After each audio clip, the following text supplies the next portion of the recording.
Hello, hello, hello.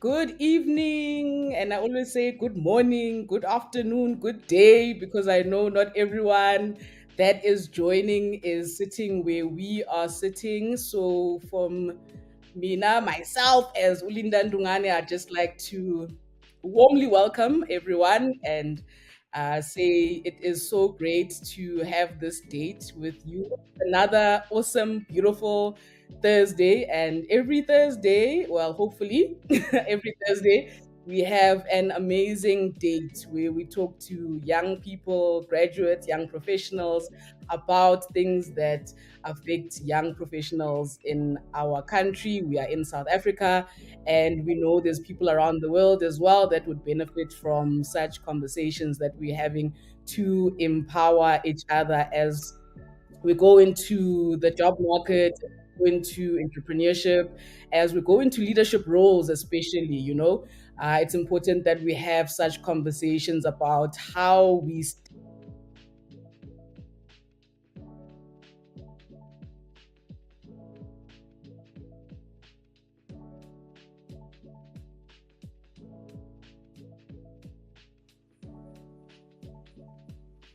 Thanks, Linda. Truly appreciate this. That was a beautiful introduction. I think the highlight of it all for me is that we actually met through these spaces, and that's exactly what we're trying to talk about today. To say, leveraging on the power of social media for personal branding can really get a lot of people closer to one another, and do some amazing things. My name is Dida. It directly translates to confuse. That's what my name directly translates to in my language, Xhosa. I was born and bred in the Eastern Cape, East London.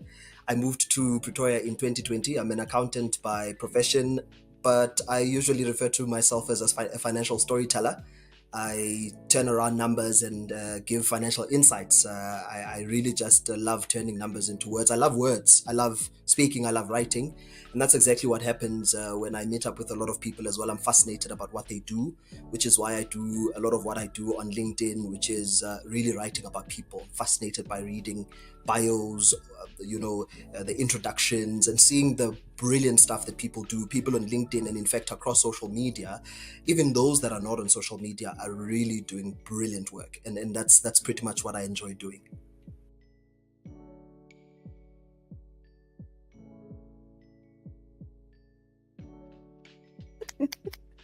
I am thrilled to be here. It's so wonderful to go live with you and to journey with you on this path that you're taking and this growth that you are on, and for inviting me to be a part of it and to partake in it and to work with you to shape it and take it to the next level. Keep thriving, girl. Keep thriving. Right. I'm testing waters and just seeing things differently, which is what we were talking about recently. And I just want you to share some of the insights that you have from your travel before we start talking about serious things, right?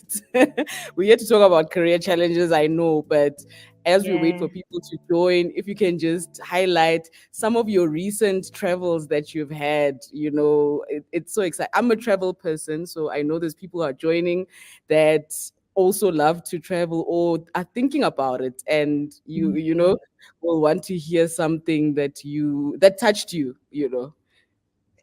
Wow. Well, travel is always something that fills me up. So whenever I feel like my cup is empty and I need a refill, I pack my bags and I hop onto a plane and I fly away. And on this recent trip, I traveled to Cuba. And Mm-hmm. following Cuba, I was in Miami, and then I ended up in Washington, D.C., then back via Turkey, and then coming back home. The highlights of my trip was Cuba was the most amazing experience in terms of the cultural exchange. With Cuba, I was celebrating my 50th birthday. And at the same time, I was attending a a conference for children on the board that I serve, Asitej International. And we were on a week of a World Congress. So what I did for myself as a gift was to then start a week before everyone arrived and tour Havana, Cuba, and the farmlands of Havana, Cuba.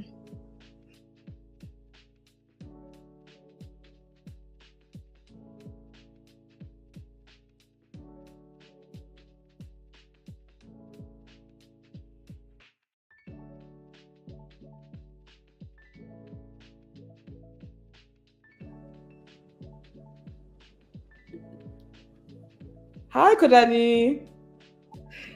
Hi, Linda. How are you?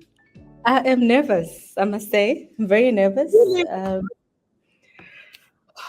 Yeah. This is not my best, my most comfortable place, by the way, or platform, just in But general.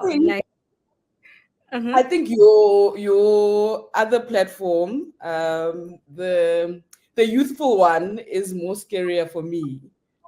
The TikTok platform is on another level because of the speed in which people respond and you know how it gets sent out. So Yeah. I think it's the other way around. I do get that. I think just in general, when I take a video, I get nervous. When I have to do this, I get nervous. So it's something that Yeah. I'm still really learning to become comfortable in. And I'm a big believer that practice makes perfect. So I think I have improved a lot, but still not my best, or rather my most comfortable place to be.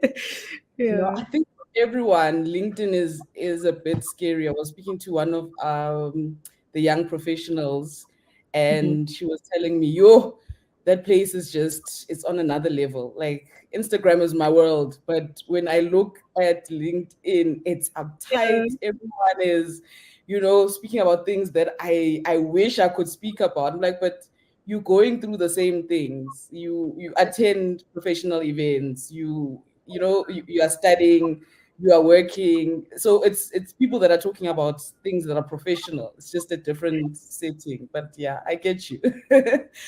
Welcome everyone, thank you for joining.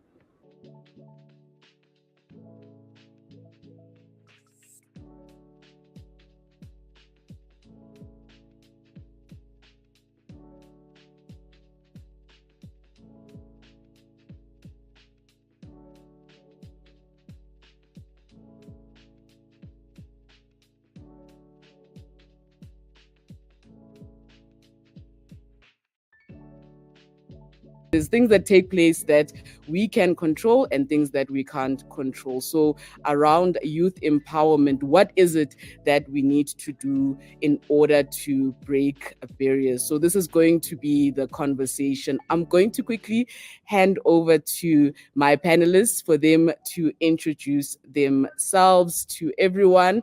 And I just want to start with our special guest. Again, as I've been introduced, my name is Vuyiswa Ramokopa. I currently have the privilege and honor of leading the Gauteng Department of Agriculture and Rural Development. I'm a member of the Executive Council, and currently for this week, as you've correctly said, the acting Premier of Gauteng. I'm also the national chairperson of Rise Mzansi. That is, of course, the party that has deployed me into government. But I'm here today actually to reflect, I suppose, more on my journey, which has been quite an epic, I'd say, almost 20-year journey, where I have, basically done most things under the sun. But for the longest time, I've described myself as an entrepreneur.